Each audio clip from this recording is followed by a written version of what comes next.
இம்மட்டும் பாதுகாத்த தேவன் இனிமேலும் நம்மை பாதுகாக்க வல்லவராயிருக்கிறார். இன்று 3 விதமான காரியங்களை நம்ம பார்க்க போகிறோம். நம்ம நேரத்தை ரொம்ப வீணடிக்காம நேரடியா தேவனுடைய வார்த்தைக்குள்ள போகலாம். ரோமர் 12ஆம் அதிகாரம் 11ஆம் வசனம். அசதியாயிராமல் ஜாக்கிரதையாயிருங்கள். 1. ஆவியிலே அண்ணலாயிருங்கள், கர்த்தருக்கு ஊழியம் செய்யுங்கள். 3 விதமான காரியங்கள். 1, அசதியாயிராமல் ஜாக்கிரதையாயிருங்கள். 2வது, ஆவியிலே அண்ணலாயிருங்கள். 3வது, கர்த்தருக்கு ஊழியம் செய்யுங்கள். 2 விதமான ஊழியங்கள் இந்த காலகட்டத்தில் ஆகிவிட்டது. 1, உலகத்துக்கு ஒத்த வேஷம் தரித்து ஊழியம் செய்வது, தேவனுக்கென்று ஊழியம் செய்வது. தேவனுக்கென்று ஊழியம் செய்வதுதான் தேவனுக்கு பிரியமானது. உலகத்தோடு ஐக்கியப்பட்டு உலகத்துல எப்படி இருக்கோ அது போல நம்மளும் இருக்கலாம் அப்படின்றது ஊழியம் கிடையாது. வேதத்துக்கு இணைக்கப்பட்டு தேவனோடு ஒன்றுபட்டு செய்கிற ஊழியம் தான் உண்மையான ஊழியம். அவ்வாறு ஒரு ஊழியம் இருக்குமானால் அதுல ஜாக்கிரதையா இருப்பாங்க. சோர்ந்து போயிட்டு அசதியால இருக்க மாட்டாங்க. ஜாக்கிரதையா ஒரு பார்ட்டுமே ஜாக்கிரதையா என்ன பண்ணுவாங்க, அடி எடுத்து வைப்பாங்க. அப்புறமா ஆவியில அண்ணலா இருப்பாங்க. ஏதோ எடுத்தோம் கவுத்தோம் அப்படின்லாம் இருக்க மாட்டாங்க. தினந்தோறும் ஒரு நிமிடமும் தேவன் நமக்கு தந்த நேரம் அப்படின்னு சொல்லிட்டு அந்த தேவனுடைய வழி நடத்துதல் படி நடந்துட்டே இருப்பாங்க. இப்ப இந்த 3 விதமான காரியங்களை நம்ம பார்த்துட்டு வேக வேகமா முடிக்கலாம். ஃபர்ஸ்ட், அசதியாயிராமல் ஜாக்கிரதையாயிருங்கள் இருக்கு. இதுக்காக நம்ம ஒன்னு எடுத்து வாசிக்கலாம். எபிரேயர் 6ஆம் அதிகாரம் 12ஆம் வசனம்.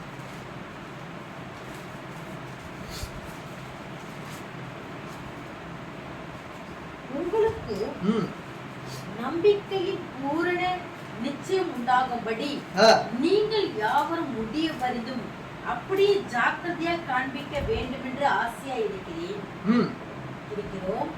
ஆபிரகாமுக்கு தேவன் வாக்குத்தத்தம் பண்ணின பொழுது ஆணையிட்டபடி தம்மிலும் பெரியவர் ஒருவர் இல்லாதபடியால் தமது பேரிலே தாமே ஆணையிட்டு நிச்சயமாக நான் உன்னை ஆசீர்வதித்து உன்னை பெருக பண்ணுவேன் என்றார். இது நல்லா நீங்க என்ன புரிஞ்சுக்கணும் அப்படின்னா, ஆபிரகாமுக்கு ஆண்டவராகிய இயேசு கிறிஸ்து வாக்குத்தத்தம் கொடுக்கிறாரு. இதுவரைக்கும் இல்லாத மாதிரி உன்னையும் உனக்கு அப்புறமா வரக்கூடிய எல்லா ஜனங்களையும் ஆசீர்வதித்து உங்க எல்லாரையும் பெருக செய்வேன் ஒரு வாக்குத்தத்தத்தை கொடுக்கிறார். அந்த வாக்குத்தத்தத்தை ஆபிரகாம் அப்படியே ஜாக்கிரதையா பண்றாரு, புரிந்து கொள்றாரு. அசதியாவே இல்ல, ஜாக்கிரதையா படி எங்க குடும்பத்தாரும் நல்லா இருக்கும், எங்களுக்கு பின்பற்ற யார் வராங்களோ அவங்களும் நல்லா இருக்கும்ன்ற விசுவாசம் ஆபிரகாமுக்குள்ள இருந்தது. அதுல ஜாக்கிரதையா இருந்தார். மறுபடியும் வாசிங்களேன், 12 வாசிங்க. உங்களுக்கு நம்பிக்கையின் பூரண நிச்சயம் உண்டாகும்படி நீங்கள் யாவரும் முடிய வருதும் அப்படியே ஜாக்கிரதையா காண்பிக்க வேண்டும் என்று ஆசையா இருக்கிறோம். எங்களுக்கும் அதான் ஆசையா இருக்கிறோம். எப்படின்னா நீங்க ஜாக்கிரதையா இருங்க. எப்படின்னா உங்களுக்கு நம்பிக்கையின் பூரண நிச்சயம் உண்டாகும்படி. பூரண நிச்சயம் இருக்கணுமா? ஆண்டவராகிய இயேசு கிறிஸ்து வாக்குத்தத்தம் கொடுத்தவர் ஒரு நாள் என்ன பண்ண மாட்டார், அந்த வாக்குத்தத்தத்தை மாற்றி விட மாட்டார் அப்படின்ற பூரண நிச்சயம் இருக்கணும். அந்த பூரண நிச்சயத்துல நீங்க ஜாக்கிரதையா இருக்கும் போது கண்டிப்பாக தேவன் என்ன பண்ணுவார், உங்களை உயர்ந்த ஒரு ஸ்தானத்துல கொண்டு போக வல்லவரா இருக்கிறார். அன்று ஆபிரகாமுக்கு சொன்ன தேவன் நம்ம யாரு? ஆபிரகாமோட வம்ச வரலாறு நம்ம எல்லாமே இன்று வரைக்கும் நம்ம உயர்ந்துதானே இருக்கோம். ஆண்டவருக்குள்ள உயர்ந்து இருக்கும் போது அந்த பூரண நிச்சயம் அந்த ஒரு நிச்சயத்தை கொடுத்து கொண்டே இருக்காரு. இனிமேட்டு நம்ம ஜாக்கிரதையா இருக்கணும், அசதியா இருக்க கூடாது. ஆண்டவர் இயேசு கிறிஸ்து என்கிட்ட இருக்கார்ல, நான் கண்ண முடியும் ஸ்டெப்ஸ் ஏற முடியுமா? ஜாக்கிரதையா இருக்கணும். தேவன் ஒரு பாதையை தான் கொடுத்துருக்காரு. இப்படி மேலே ஏறணும்ப்பா, வலது கால எடுத்து அப்புறம் லெஃப்ட் ஒன்னு எடுத்து வச்சுதான் நீ போகணும். இல்ல எக்ஸ்லேட்டர் மாதிரி நான் கண்ண முடிட்டுனா மேலே எட்டு போய் விட்டுறோம் அப்படின்னு நம்மளால சொல்ல முடியுமா? முடியாது. தேவன் பாதையை தான் காட்டுவார். அந்த பாதையில ஜாக்கிரதையா நடக்க வேண்டியது நம்மளுடைய பெரிய கடமையாக இருக்கிறது. அந்த ஒரு ஜாக்கிரதை யாருகிட்ட இருந்தது? ஆபிரகாம் கிட்ட இருந்தது. பூரண நிச்சயம் இருந்தது. தேவன் நடத்துவார். என்ன நான் ஒருவனா இருக்கும் போது அழைத்தாரு, அப்பவும் என்ன பாதுகாத்தாரு, அழகா எல்லாரும் முன்னாடியே என்ன பண்ண சாட்சியா வைத்தாரு. அநேக ஜாதிகள் இருக்கும் போதும் என்ன சாட்சியாய் வைத்து அனைவரும் கண்டு ஆச்சரியப்படும்படியாக வைப்பார் என்ற பூரண நிச்சயம் ஆபிரகாமுக்கு இருந்தது. அவருக்கு அந்த பூரண நிச்சயம் இருக்குமானால் நமக்கு அந்த பூரண நிச்சயம் இருக்கணும். அப்ப ஜாக்கிரதையா இருக்கும். இன்னொன்னு கூட எடுத்து வாசிக்கலாம். 2 பேதுரு 3:14. ஆகையால் பிரியமானவர்களே, இவைகள் வர காத்திருக்கிற நீங்கள் கரை அற்றவர்களும் பிழை இல்லாதவர்களுமாய் சந்தோஷத்துடனே அவர் சந்நிதியில் காணப்படும்படி சமாதானத்தோட அவர் சந்நிதியில் காணப்படும்படி மேல் வசனம் வாசிங்க. அவருடைய வாக்குத்தத்தத்தின்படியே நீதி வாசமா இருக்கும் புதிய வானங்களும் புதிய பூமியும் உண்டாகும் என்று காத்திருக்கிறோம். ஆகையால் பிரியமானவர்களே, இவைகள் வர காத்திருக்கிற நீங்கள் கரையற்றவர்களும் பிழையில்லாதவர்களுமாய் சமாதானத்தோட அவர் சந்நிதியில் காணப்படும்படி ஜாக்கிரதையா இருங்கள். நம்ம எப்படி இருக்கணுமா? கரையற்றவர்களா இருக்கணுமா? பிழை இல்லாதவர்களா இருக்கணுமா? அவ்வாறு இருக்கும்போது சமாதானத்தை பெற்றுக்கொள்வோம். அதை பெற்றுக்கொள்ளணும்னா அந்த சமாதானத்தை நான் பெற்றுக்கொள்ற அளவுக்கு என்னோட ஆத்துமா ஜாக்கிரதையா இருக்கா அப்படின்னு சொல்லிட்டு ஒரு நாள் விழித்து கொண்டே இருக்கணுமா? என்னென்ன? கரையற்றவர்களும் பிழை இல்லாதவர்களுமாய் சமாதானத்தோட அவர் சந்நிதியில் காணப்படும்படி ஜாக்கிரதையா இருக்கணும். அவருக்கு முன்பாக நம்ம எளிதாலாம் போயிட்டு நிக்கவே முடியாது.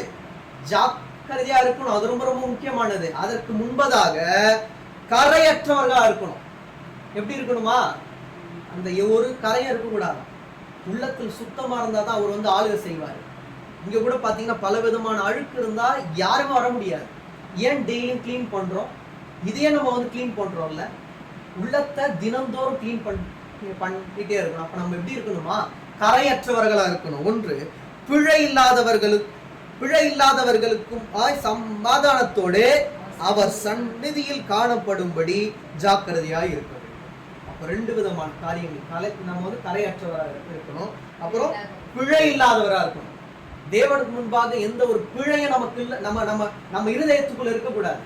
பிழை இல்லாதவர்களா இருப்போமானால் கண்டிப்பாக இந்த வீட்டுக்கு சமாதானத்தை கொடுப்பார். சமாதானம் வந்த பிறகு தேவன் கொடுத்துட்டாரு அப்படின்னு சொல்லிட்டு லெத்தாஜிக்கா இருந்துடக்கூடாது. ஜாக்கிரதையா இருக்கணும். நமக்காக தேவன் கொடுத்ததை ஜாக்கிரதையாக பாதுகாத்து வைக்க வேண்டியது நம்முடைய பெரிய ஒரு கடமையாக இருக்கிறது. இன்னொன்று கூட நம்ம எடுத்து வாசிக்கலாம். அதே 2 பேதுரு 1:10 வாசிங்க. 2 பேதுரு 1ஆம் அதிகாரம் 10ஆம் வசனம். ஆகையால் சகோதரரே, உங்கள் அழைப்பையும் தெரிந்து கொள்ளுதலையும் உறுதியாக்கும்படி ஜாக்கிரதையா இருங்கள். இவைகளை செய்தால் நீங்கள் ஒரு காலம் இடறுவதில்லை. அப்ப நல்லா புரிஞ்சுக்கோங்க. இன்னைக்கு நிறைய பேர் இந்த ஒரு மாதிரி இந்த இடறி விழுந்து போறாங்கல்ல. ஏன் தெரியுமா? அவங்களோட அழைப்பை சரியா புரிந்து கொள்ளவே இல்லை. தேவன் என்னை அழைத்த அழைப்புல நான் தெளிவா இருக்கும். என்னை எந்த வசனத்தின் மூலியமா அழைத்தாரு, என்ன ஊழியத்துல அழைத்தாரு அப்படின்றத ஒரு தெளிவு எனக்குள்ள இல்லைன்னா நான் உண்மையான ஊழியன் அல்ல. என்ன தேவன் ஊழியத்துக்கு அழைக்கும் போது தெளிவா எரேமியா 1ஆம் அதிகாரம் 4-10 நான் உங்ககிட்ட அடிக்கடிக்கு இந்த மாதந்தோறும் நான் சொல்லும் போது அடிக்கடிக்கு அந்த ஒரு வார்த்தையை உங்ககிட்ட என்ன பண்ணுவேன், நான் சொல்லுவேன். ஏன் சொல்றேன்னா எனக்கு அழைத்த அழைப்பு. எரேமியாவுக்கு எவ்வாறு அழைத்தாரோ நான் அப்படிதான் கேட்டேன். எனக்கு ஆரம்ப காலகட்டத்துல ரொம்ப திக்கம். ஒரு வாக்கியத்துல 10-15 தடவை திக்கிடுவேன். அப்போ நான் தேவன்கிட்ட இது பண்ணது உண்டு, கேட்டது உண்டு. எப்படி ஆண்டவரே நான் எப்படி பேசுவேன், நீ கவலைப்படாது, உன்னோட வாயாயிருந்து நான் பேசுவேன் அப்படின்னு. எரேமியாவுக்கு எவ்வாறு தேவன் ஒரு வாக்குறுதி கொடுத்தாரோ அந்த வாக்குறுதியை தெளிவா என்கிட்ட பேசுனதுனாலதான் அவர்கிட்ட அறிக்கையிட்டு உங்களுடைய ஊழியத்துக்கு நான் ஆயத்தம், மரணம் வரை நீங்க மட்டும் போதும் அப்படின்ற நிலைமை வந்தா கூட பரவாயில்ல, வேற யாரும் வேணாம், நீங்க போதும்பா, வாழ்நாள் ஃபுல்லா உமக்காகவே வாழ்ந்து இறக்க நான் தயாராக இருக்கிறேன்னு சொல்லிட்டு என்னோட ஆவி ஆத்துமா சரீரத்தை அவர்கிட்ட ஒப்பு கொடுத்துட்டேன். அந்த அழைப்புல உறுதியா இருக்கேன். இனிமேட்டு எவ்வளவு பிரச்சனைகள், நோய்கள், வியாதிகள் வந்தாலும் அவருடைய அழைத்த அழைப்புல உண்மையா இருக்கிறது தான் என்னோட கடமை. அவர் நடத்துவார், எனக்கு நல்லா தெரியும். இப்போ வாசிங்க மறுபடியும் ஆகையால் சகோதரரே, உங்கள் அழைப்பையும் தெரிந்து கொள்ளுதலையும் உறுதியாக்கும்படி ஜாக்கிரதையா இருந்தா மட்டும் போதாது, உறுதியா இருக்கணும். நான் ஜாக்கிரதையா இருக்கேன் அப்படின்னு சொல்றது இல்லை, ஜாக்கிரதையா உறுதியா இருக்கணும். எப்படி? அழைப்பையும் தெரிந்து கொள்வதிலையும். தேவன் என்னை தெரிந்தெடுத்தார் அப்படின்ற நம்பிக்கை இருக்கணும். நான் என்னோட வார்த்தை மூலியமா உங்களை சொல்லி இம்ப்ரெஸ் பண்றதுக்கு அல்ல, அவருடைய வார்த்தையை உங்ககிட்ட தெள்ள தெளிவாய் போயிட்டு சேர்க்கறதுக்கு தான் என்ன அழைச்சிருக்காரு. உலகத்துல இருக்கிற மோட்டிவேஷனல் ஸ்பீக்கர் இல்லை, நம்ம தேவனுடைய வார்த்தையை உண்மையாய் அதுல இருக்க அர்த்தத்தை ஆவியின் வழியாய் உங்களுக்கு சொல்றதுக்கு தான் நாங்கெல்லாம் இருக்கோம். நாங்கெல்லாம் ஒரு கருவிதான். எங்களை நம்பி ஒரு நாளும் வாழ வேண்டிய அவசியம் இல்லை, அவரை நம்பி மட்டும் வாழும். எல்லாரிடையும் கேட்கறது, எங்களை மறந்துட்டா கூட பரவாயில்ல, உயிர் உள்ள வரை உங்களோட கடைசி மூச்சு இருக்க வரைக்கும் நீங்க அவர்களை மறக்காம இருங்க.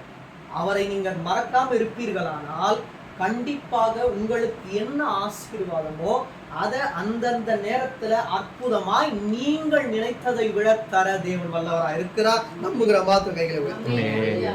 இவைகளை செய்தால் நீங்கள் ஒரு காலம் இடறி விழுவதில்லை. இதை நீங்க செஞ்சீங்கன்னா ஒரு காலம் எப்படி நீங்க விழ மாட்டீங்க, அப்படி இடறி எல்லாம் விழ மாட்டீங்க. இன்னொன்று கூட நம்ம எடுத்து வாசிக்கலாம். 1 பேதுரு 4:7 வாசிக்கலாம்.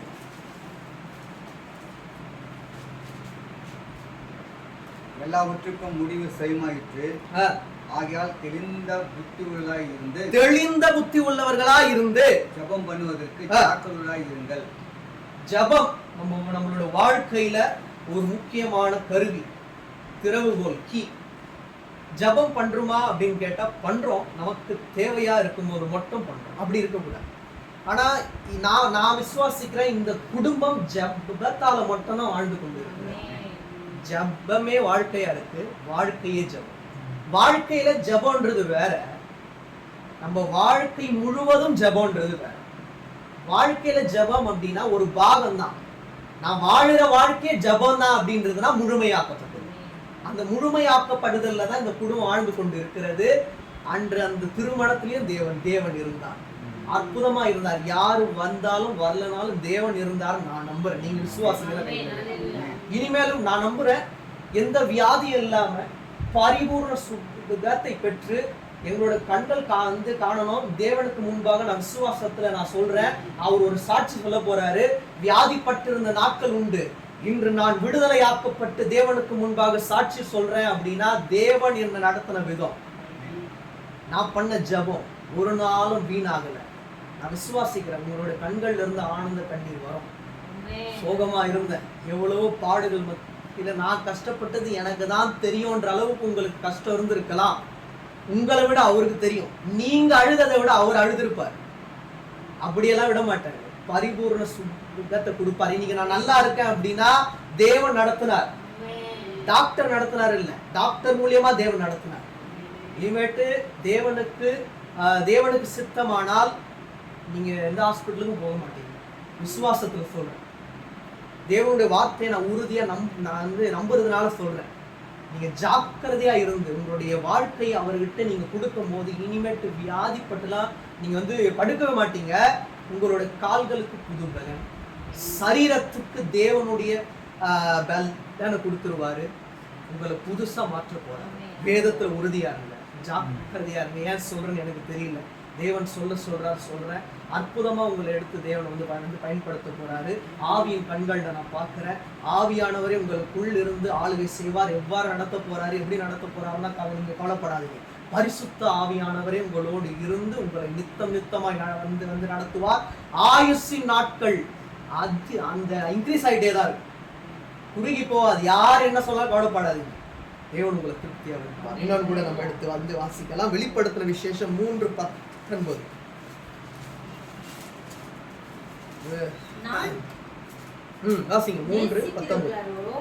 அவர்களை கடிந்து கொண்டு நான் நேசிக்கிறவர்கள் எவர்களோ அவர்களை கடிந்து கொண்டு சிட்சிக்கிறேன். ஆகையால் நீ ஜாக்கிரதையா இருந்து மனம் திரும்பு. அவர் நம்மை நேசிக்கிறதுனாலதான் நமக்கு பிரச்சனைகள் வருது, போராட்டங்கள் வருது, சோதனைகள் வருது, வியாதிகள் வருது. நம்ம அவருக்கு மிகவும் நேசமான பிள்ளைகள். அதனாலதான் கஷ்டம் வருது. அப்படியெல்லாம் விட மாட்டார். தேவன் என்ன பண்ணுவார்? கண்டிப்பா அவர் சிருஷ்டித்தாருன்னா ஆசீர்வாதத்தை நமக்கு தர காத்து கொண்டு இருக்கிறார்னு அர்த்தம். புதிய ஒரு சக்தியை கொடுக்க போறாருன்னு அர்த்தம். ஆவிக்குள்ளாக நம்மளை வந்து நடத்த போறார் அப்படின்னு அர்த்தம். நம்ம பண்ண வேண்டிய ஒரே விஷயம் ஜாக்கிரதையா இருந்து மனம் திரும்பணும். தேவனுக்கு என்று என்ன பண்ணணும்? வாழணும். எல்லார்கிட்டையும் சொல்றது, நீங்க வேற யாருக்கும் வாழ வேணும். தேவனுக்கென்று நீங்க வாழும் போது இறுதி வரை அவரே உங்களுக்குள் இருந்து உங்களை நித்தமும் நடத்துவார். நீங்க எடுத்து வைக்க வேண்டியதுதான் உங்களுடைய கடமை. ஸ்டெப் எடுத்து வைக்க வேண்டியது உங்களோட கடமை. உங்களை அழகா நடத்த தேவன் ஒருவருக்கு தான் தெரியும். அம்மா கூட தெரிஞ்சிருக்காது உங்களை எப்படி நடத்தணும்னு. அவர் அழகா நடத்துவார். கண்மணி போல நம்ம வந்து பாதுகாக்கிறாரு. தெளிவா உங்களுக்கு என்னென்ன தேவையோ அந்தந்த நேரத்தில் அற்புதமா நடத்துறாரு. இனிமேல் நடத்துவார். மறுபடியும் வாசிங்க. நான் நேசிக்கிறவர்களோ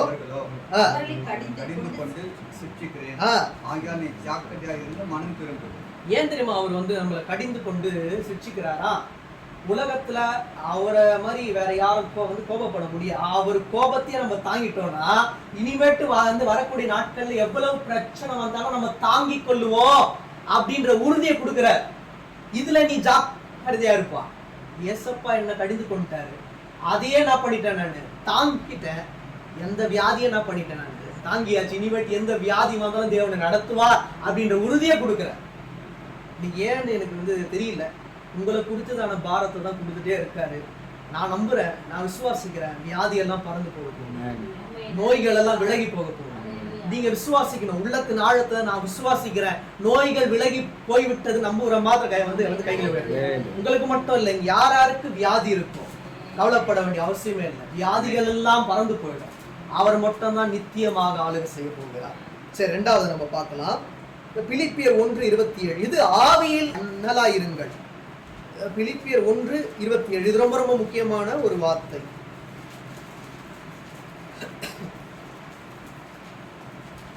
பிலிப்பியர் 1:27. நான் வந்து உங்களை கண்டாலும் நான் வராமல் இருந்தாலும் நீங்கள் ஒரே ஆவியிலே உறுதியாய் நின்று ஒரே ஆத்மாவிலே சுவிசேஷத்தின் விசுவாசத்திற்காக கூட போராடி எதிர்க்கிறவர்களால் ஒன்றிலும் மருளாதிருக்கிறீர்கள் என்று உங்களை குறித்து நான் கேள்விப்படும்படி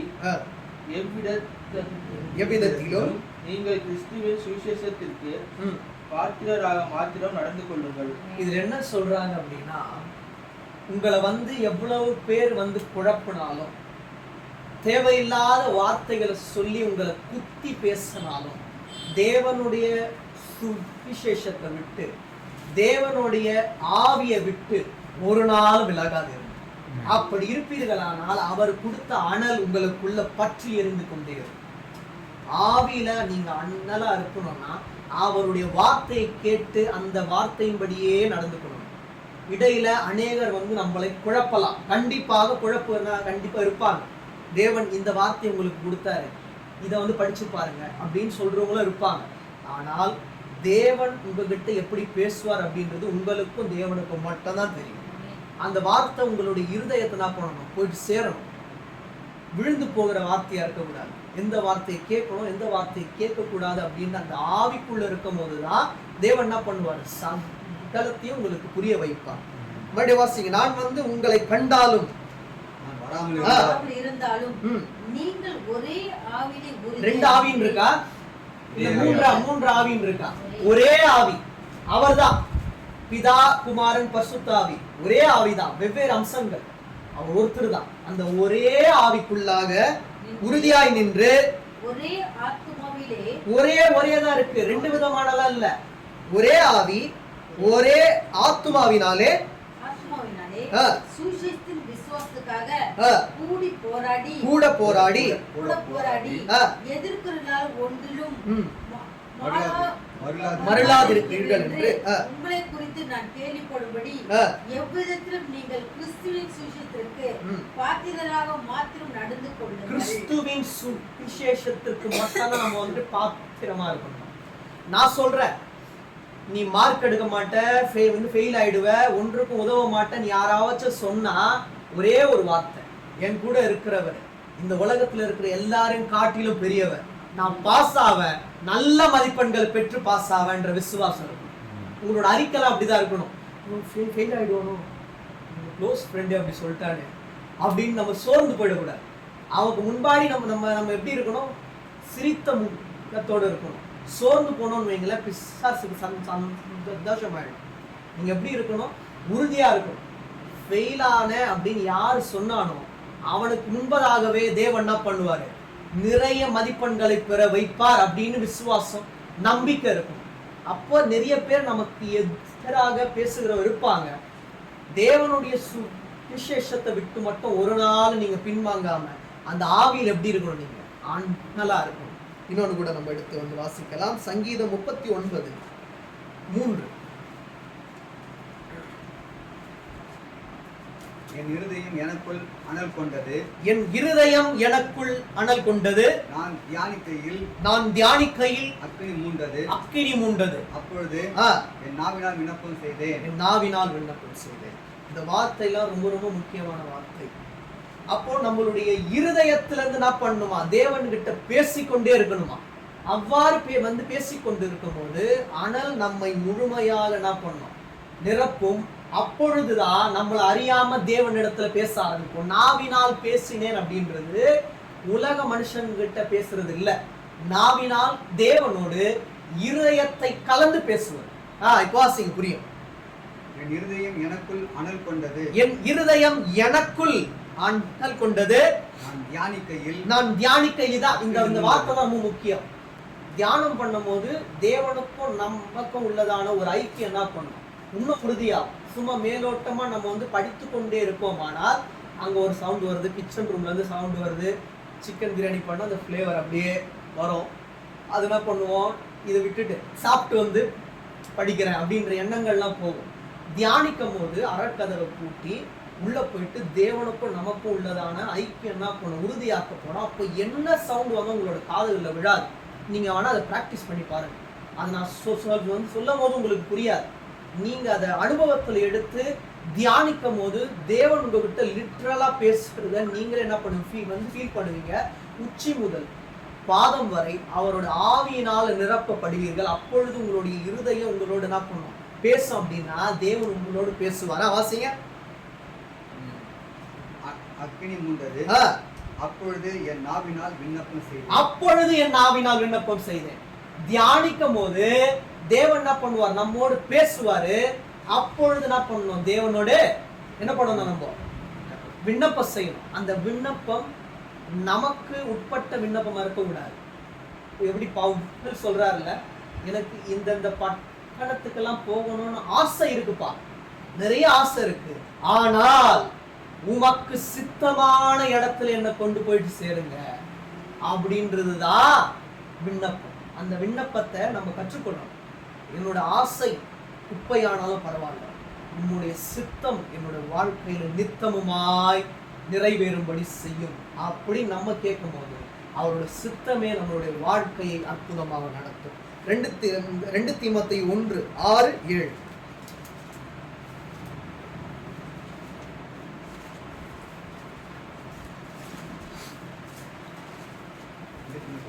2 தீமோத்தேயு 1:6-7 1ஆம் அதிகாரம். இது நிமித்தமாக நான் உங்கள் மேல் என் கைகளை வைத்ததினால் உனக்கு உண்டான தேவ வரத்தை அனல்மூட்டி எழுப்பி விடும்படி உனக்கு நினைப்பூட்டுகிறேன்.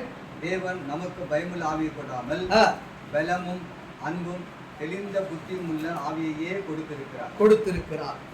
இதுல ஃபர்ஸ்ட் 6 வாசிங்க, அதுக்கப்புறம் 7 வாசிக்கலாம். இது நிமித்தமாக நான் உங்கள் மேல் என் கைகளை வைத்ததினால் உனக்கு உண்டான தேவ வரத்தை நீ அனல் மூட்டி எழுப்பி விடும்படி உனக்கு நினைப்பூட்டுகிறேன். இதுல நல்லா ஒரு விஷயத்தை புரிஞ்சுக்கங்க. தேவன் உங்கள் மேல் கைகளை வைத்தாரானால் உங்களுக்கு இவ்வளவு நாள் கிடைக்காத வரங்கள் கூட அவர் உங்கள் மேல் கை வைக்கும் போது அந்த உங்களுக்கு கிடைக்காத வரங்கள் கூட கிடைத்துவிடும். அவர் வந்து உங்க மேல கை வைக்கணும். வேற யாரு கை வைக்கிற மாதிரி எல்லாம் வராது. தேவன் உங்க மேல வந்து கை வைக்கும் போது தேவனுடைய வரத்தை பெற்றவர்களாய் நீங்கள் மாறி விடுவீர்கள். மறுபடியும் வாசிங்க. இது நிமித்தமாக நான் உங்கள் மேல் என் கைகளை வைத்ததினால் உனக்கு உண்டான தேவ வரத்தை நீ அனல் மூட்டி எழுப்பி விடும்படி உனக்கு நினைப்பூட்டுகிறேன். இந்த இருவர் மேலையும் தேவனுடைய ஆவி, தேவனுடைய கரங்கள் இருக்கிறது. அதனால தேவனுடைய வரத்தை பெற்று இனிமேலும் உங்களுடைய வாழ்நாள்ல நீங்க சந்தோஷமாய் தேவனோடு இருப்பீர்கள். தேவனுடைய ஆசீர்வாதம் உங்களுடைய இருவர் மேலேயும் தங்கி தாபரிக்கும். நான் நம்புறேன். நீங்க நம்புறீங்கன்னா கைகளை வருத்தம். தேவனுடைய கரங்கள் சாதாரணமாக உங்க மேல இருக்காது, வித்தியாசமா இருக்கும். நீங்கள் நினைத்ததை விட வித்தியாசமா இருக்கும். கீழே வாசகம் 7 வாசகம். தேவன் நமக்கு பயமுள்ள ஆவியை கொடாமல் பலமும் அன்பும் தெளிந்த புத்தியுள்ள ஆவியையே கொடுத்திருக்கிறார். என்ன ஆவி இருக்க கூடாதா? பயமுள்ள ஆவி இருக்கக்கூடாது. பயமுள்ள ஆவி இருக்கக்கூடாது. என்ன ஆவி இருக்கணும்? பலமும் அன்பும் தெளிந்த புத்தியும் உள்ள ஆவியையே கொடுத்திருக்கிறார். இனிமேட்டு உங்களோட வாழ்க்கையில எந்த ஒரு பயமும் இருக்கக்கூடாது. உங்களுக்கு தேவன் நம்மோடு இருக்கும்போது நீங்க எப்படி இருக்கணும்? பலமும் அன்பும் தெளிந்த புத்தி. அந்த புத்தி தான் நம்மளுக்கு ரொம்ப ரொம்ப முக்கியம். தெளிவில்லாத நம்ம இருப்போமானால் பிசாசு நம்மளுடைய ஆத்மா ஆவியை எப்பொழுதும் என்ன பண்ணியிருப்பான்? பிரித்து கொண்டு போயிருப்பான். நமக்கு ஃபர்ஸ்ட் என்ன இருக்கணும்? தேவனுடைய பலன். சாதாரண பலன் இல்லை, தேவனுடைய பலன், தேவ அன்பு, தெளிந்த புத்தி. அந்த புத்தி நம்முடைய மாம்சத்துக்கு இருக்கான்னு கேட்டா நம்மளுடைய மாம்சத்துக்கு இல்லை, ஆவிக்கு. ஆவிக்கு அந்த பலன் இருக்கு, அன்பு இருக்கு, தெளிந்த புத்தி இருக்கு. தெளிந்த புத்தி உள்ள வாழ்க்கை எனக்கு தாங்கப்பா அப்படின்னு கேட்டு விட்டு சும்மாலாம் இருக்கக்கூடாது. எனக்கும் அந்த ஒரு தெளிந்த புத்தியை கொடுக்கணும். 2 வித்தியாசம் இருக்கு. ஒன்று தெளிந்த புத்தி உள்ள வாழ்க்கை, ஒண்ணு தெளிந்த புத்தி உள்ள ஆவி, ஆத்மா, சரீரம். அது ரொம்ப முக்கியமானது. வாழ்க்கை கொடுத்துட்டாரு அதனால அற்புதமா நடத்துவாருன்னு மட்டும் நம்ம வந்து நம்பி வாழக்கூடாது. தெளிந்த புத்தி எனக்கு தாங்கப்பா. அப்ப பலமும் அன்பும் அப்புறம் என்ன? தெளிந்த புத்தி உள்ள ஆவியையே கொடுத்திருக்கிறார். அதனால நம்ம ஆவியில எப்படி இருக்கணுமா? நம்ம அண்ணலா இருக்கணும். இறுதியாக நம்ம ஒண்ணு பார்த்துட்டு முடிக்கலாம். எபேசியர் 6:6 கர்த்தருக்கு ஊழியம் செய்யுங்கள். 3வது காரியம் எபேசியர் 6:6. மனுஷருக்கு பிரியமாய் இருக்க விரும்புகிறவர்களாக பார்வைக்கு ஊழியம் செய்யாமல் கிறிஸ்துவின் ஊழியக்காரராக மனப்பூர்வமாய் தேவனுடைய சித்தத்தின்படி செய்யுங்கள். மனப்பூர்வமாய் தேவனுடைய சித்தத்தின்படி செய்யுங்கள்.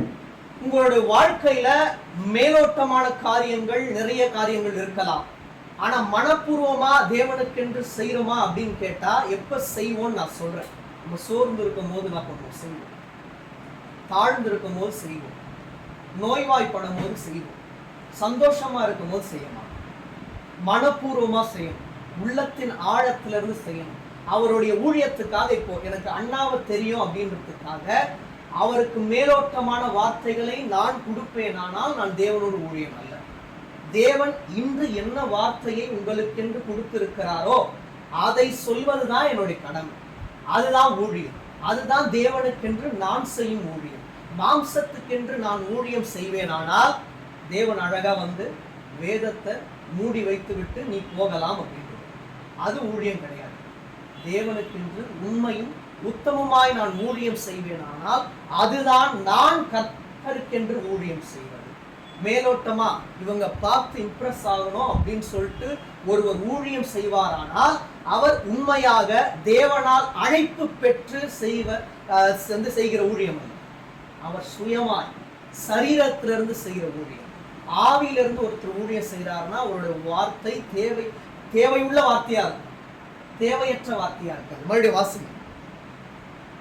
மனுஷருக்கு பிரியமாய் இருக்க விரும்புகிறவர்களாக பார்வைக்கு ஊழியம் செய்யாமல் கிறிஸ்துவின் ஊழியக்காரராக மனப்பூர்வமாய் தேவனுடைய சித்தத்தின்படி செய்யுங்கள். அப்ப நம்ம யாரு? கிறிஸ்துவின் ஊழியர்கள் தான். நம்ம எல்லாமே ஊழியம் செய்யணும். தேவனுக்கென்று எந்த இடத்துல உண்மை உத்தமமா இருக்குமோ நம்மளும் ஊழியர்கள் தான். எந்த ஒர்க் போனாலும் யார் என்ன சொன்னாலும் அவங்களுக்கு நான் இணங்கி போகாமல் தேவனுக்கு முன்பாக நான் சுத்தவானா இருப்பேனானால் அது தேவனுக்கு நான் செய்கிற உண்மையும் உத்தமமான ஊழியம். அந்த ஊழியத்தை நம்ம உண்மையா இருக்க முடியும். கிறிஸ்துவின் ஊழியன் அப்படின்னு சொல்லிட்டு ஒரு பேர் வந்து பெருமையை பெறுவோம். வேற எந்த பெருமையை காட்டிலும் கிறிஸ்துவுக்காக நான் ஊழியனா வாழ்ந்தேன் அப்படின்றது நமக்கு பரிபூர்ணமான பெருமை. நம்புகிற மாத்த கைகளை வைக்கணும். இன்னொன்னு கூட நம்ம ஒரு காரியத்தை பார்க்கலாம். லூக்கா 1:70-71.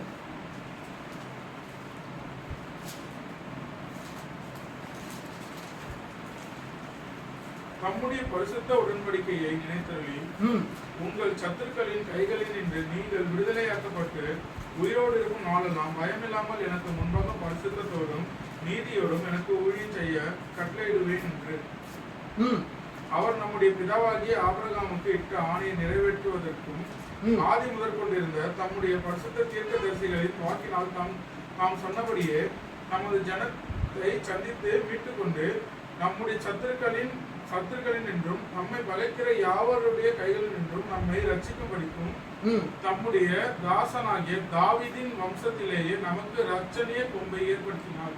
போதும். இதுல நல்லா பாருங்க, 70 தம்முடைய பரிசுத்த உடன்படிக்கையை நினைத்தருளி. அவருடைய பரிசுத்த உடன்படிக்கை தான் நீங்கள் இருவரும். நீங்க நினைத்து கூட பார்க்க மாட்டீங்க. எங்கெங்கயோ இருந்த இருவரை தேவன் ஒன்றாக இணைக்கிறார் அப்படின்னா இதுதான் பரிசுத்த உடன்படிக்கை. நம்புகிற மாத்த கையில. அப்ப வாழ்நாள் ஃபுல்லா நான் வந்து நடத்துவாரா இல்லையா? உங்களுடைய இருவருக்குள்ள இருக்கிற எண்ணங்கள் நாங்க அறிய மாட்டோம், தேவன் அறிந்திருக்கிறார். ஆனா தேவன் தான் நடத்துவார். நீங்க எடுத்து ஸ்டெப் வைக்க வேண்டியதுதான் உங்களுடைய கடமை. உங்களை நடத்துறது தேவன் தான். உங்களுடைய திருமணம் எப்படி வித்தியாசமா இருந்ததுன்னு சொல்லிட்டு அநேகர் கண்டு ஆச்சரியப்பட்டாங்க. இனிமேலும் நீங்க இருவரும் சந்தோஷமா இருக்கிறத பார்த்து ரொம்ப பேர் வந்து ஆச்சரியப்படுவாங்க. நாங்க நம்புறோம், நாங்க விசுவாசிக்கிறோம். நீங்க விசுவாசிக்கிறீங்கன்னா கைகளை வைப்போம். மறுபடியும் வாசிங்க, 71 வாசிங்க. உங்கள் சத்துருக்களின் கைகளில் நின்று நீங்கள் விடுதலையாக்கப்பட்ட நம்பிக்கை இருக்கா? எங்களுடைய சத்துருக்களின் கைகள்ல இருந்து தேவன் எங்களை விடுதலை ஆக்கி விட்டார். இனிமேட்டு எவ்வளவு சத்துருக்கள் எழுப்பி வந்தாலும் தேவன் எங்களை விடுதலை ஆக்குவார். அந்த நம்பிக்கை இருக்கணும். அந்த நம்பிக்கை உங்களுக்கு இப்ப மட்டும் இல்ல, வாழ்நாள் ஃபுல்லா இருக்கணும். எவ்வளவு சண்டைகள், போராட்டங்கள், வியாதிகள், வறுமைகள், அந்த வாக்கு கொடுக்கிறோம்ல, இம்மையிலும் வறுமையிலும், சோர்விலும் தாழ்விலும், மரணம் அடைக்கும் வரை அப்படின்னு ஒரு வாக்கு கொடுத்தா மட்டும் போக. அப்படின்னு என்ன அர்த்தம்? தேவன் எங்களோடு இருக்கும் வரை எங்க இருவரை யாரும் பிரிக்க முடியாது அப்படின்ற விசுவாசம் உங்களுக்கு இருக்கும். தேவன் நினைத்ததை மனுஷன் ஒரு நாளும் பிரிக்காது இருக்க கடமை. அவர் இணைத்தது நீங்கள் இருவர் அல்ல, ஒண்டியா இருப்பதிலும் இருவர் இணைந்திருப்பது தேவனுக்கு பிரியமாக இருக்கிறது. அவ்வாறு இருக்கும்போது உங்களை அப்படியே வெறுமையா விடுவாரா? மாசம் நீங்களே பார்ப்பீங்க, நீங்களே சாட்சியா இருப்பீங்க. இந்த மாதத்தை விட அடுத்த மாதம் உங்களை வித்தியாசமாய் நடத்துவார். விசுவாசிக்கிறீங்கன்னா வாசிங்க.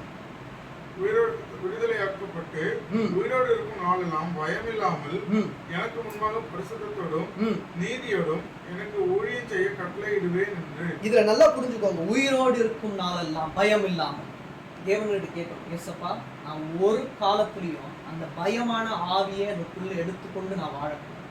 பயம் இல்லாத இருக்கணும். எது வரைக்கும்? உயிர் உள்ள நாள் வரைக்கும். வாசிங்க. உயிர் உள்ள நாள் வரைக்கும் நாளெல்லாம் பயம் இல்லாமல் எனக்கு முன்பாக பரிசுத்த. யாருக்கு முன்பாக? அவருக்கு முன்பாக. நீங்க எப்படி இருக்கணும்? பரிசுத்தமா இருக்கணும்.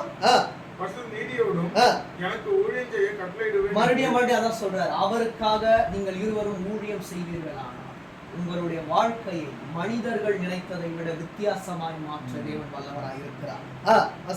அவர் நம்முடைய பிதாவாகிய ஆபிரகாமுக்கு இட்ட ஆணையை நிறைவேற்றுவார். அந்த ஆணையை அன்று மட்டும் அவர் நிறைவேற்றல, இன்றும் நிறைவேற்றுவார். வருங்காலத்தில் அவர் நிறைவேற்று. உங்களுடைய வம்சங்களும் விருத்தியாகும்.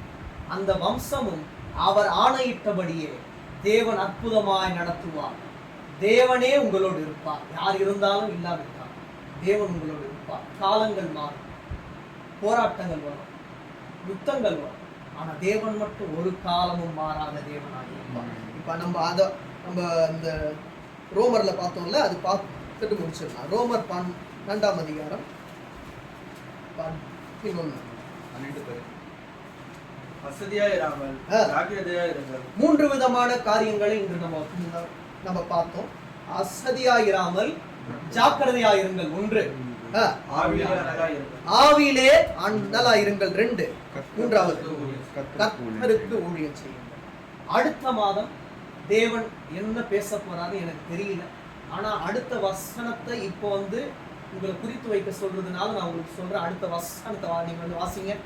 அடுத்த வசனம்னா அடுத்த மாதம் தேவன் உங்களுக்கு கொடுக்க போற ஒரு தேவனுடைய வார்த்தை. நம்பிக்கையிலே சந்தோஷமாயிருங்கள், உபத்திரத்திலே பொறுமையாயிருங்கள், ஜெபத்திலே உறுதியாய். அடுத்த மாதம் இந்த 3 விதமான காரியங்களை தான் நம்ம வந்து பார்க்க போறோம். நமக்கு நேரம் இல்லாததுனால நான் இதோட முடிக்கிறேன். அப்போ உங்களோட வாழ்க்கையில ஒரு நாளும் அசதியா இருக்காது, ஜாக்கிரதையா இருக்கு. தேவன் ஒரு காரியத்தை எங்களுக்கு கொடுத்துட்டாரு, இனிமேட்டு நான் எப்படி வேணா இருக்கலாம்னு சொல்லிட்டு அவர் மாதிரி நீங்க லெத்தாஜிக்கா இருக்க கூடாது, ஜாக்கிரதையா இருக்கும். ஒரு ஸ்டெப்பும் ஜாக்கிரதையா எடுத்து வைங்க. 1. 2, ஆவியிலே அண்ணலா இருங்கள். எப்படி இருக்கணும்? மாம்சத்துல இருக்க கூடாது, ஆவியில அண்ணலா இருக்கணும். தேவனோடு இணைக்கப்பட்ட வாழ்க்கையா இருக்கும். உங்களுடைய இருதயம் தேவனுடைய இருதயம் இணைக்கப்படும் போது அந்த ஆவியே உங்களை அற்புதமாய் நடத்துவார். நீங்க தியானிக்கணும். வேத வசனத்தை நீங்க தியானிக்கும் போது உங்களுடைய வாயினால அவர் என்ன பண்ணுவீங்க? பேசுவீங்க, விண்ணப்பம் பண்ணுவீங்க. உங்களுடைய விண்ணப்பம் உங்களுக்கு உட்பட்ட விண்ணப்பமாய் இல்லாமல் தேவனுடைய சித்தத்தின்படி நீங்கள் ஒப்பு கொடுக்கும் போது தேவன் உங்களை அற்புதமாய் வழிநடத்துவார். அப்பொழுது நீங்கள் ஆவியில் எப்படி இருப்பீங்க? நல்லா இருப்பீங்க. இறுதியாக கர்த்தருக்கு ஊழியம் செய்யுங்கள். இதை இப்படி கூட நீங்க வந்து படிக்கலாம். தேவனுக்கென்று நீங்கள் ஊழியம் செய்யும் போது ஆவியில நல்லா இருப்பீங்க, எல்லா காரியத்திலையும் அசதியா இல்லாமல் ஜாக்கிரதையா இருப்பீங்க. அடுத்த மாதம் நம்பிக்கையிலே சந்தோஷமா இருங்கள் ஒன்று பார்க்க போறோம். 2வது உபத்திரவத்திலே பொறுமையாயிருங்கள், ஜெபத்திலே உறுதியாய் வந்து தரித்திருங்கள். கண்களை மூடலாம்.